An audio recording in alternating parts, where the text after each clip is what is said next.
নমস্কার বন্ধুরা, আজকে আমি একটি নতুন ধরনের রেসিপি নিয়ে চলে এসেছি। গাছ থেকে কচি আমড়া পেড়ে নিয়েছি। এই আমড়া দিয়েই একটি নতুন রেসিপি করব। আপনারা তো আমড়ার টক খেয়েছেনই, এই ধরনের রেসিপি একবার করে দেখবেন, খেতে খুবই সুন্দর হয়। প্রথমে আমড়াগুলি ছাড়িয়ে নিয়ে ভালো করে জলে ধুয়ে নিয়েছি। ভালো করে ধুতে হবে, কারণ আমরা আমড়াগুলোর খোলা ছাড়াবো না। খোলা অবস্থাতেই 4 টুকরো করে আমড়াগুলো কেটে নেব।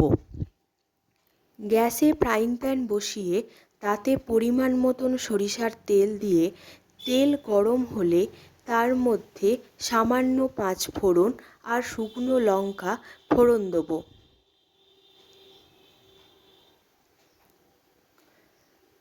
ফোড়ন হয়ে আসলে কেটে রাখা আমড়াগুলি ধুয়ে নিয়ে জল ঝরিয়ে ফ্রাইং প্যানের মধ্যে দিয়ে দেবো।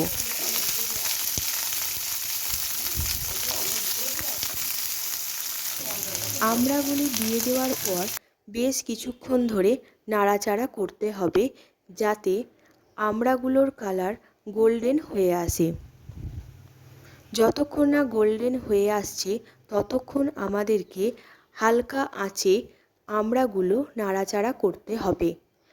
গোল্ডেন হয়ে আসলে তাতে পরিমাণ মতন নুন আর সামান্য হলুদ দিয়ে আরও বেশ কিছুক্ষণ নাড়াচাড়া করে নেব।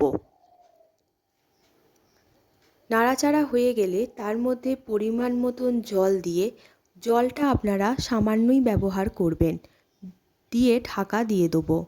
আমড়াগুলো সেদ্ধ হয়ে আসলে তার মধ্যে স্বাদ অনুযায়ী চিনি ব্যবহার করব। আপনারা আপনাদের স্বাদ অনুযায়ী চিনি ব্যবহার করবেন।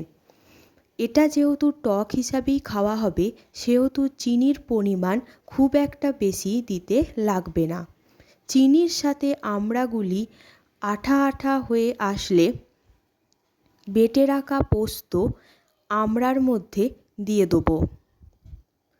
পোস্ত দেওয়া হয়ে গেলেও আরও বেশ কিছুক্ষণ নাড়াচাড়া করে নেব। এই সময় গ্যাসের আঁচ লোতে রাখবো, যাতে ধরে না যায়। ফুটে আসলে যখন পোস্ত আর আমড়াটা গাঢ় হয়ে আসবে, তখন আরও বেশ কিছুক্ষণ নাড়াচাড়া করে নিলেই তৈরি আমাদের এই আমড়া পোস্ত। ভাতের শেষে এই আমড়া পোস্ত খেতে খুবই সুন্দর লাগে।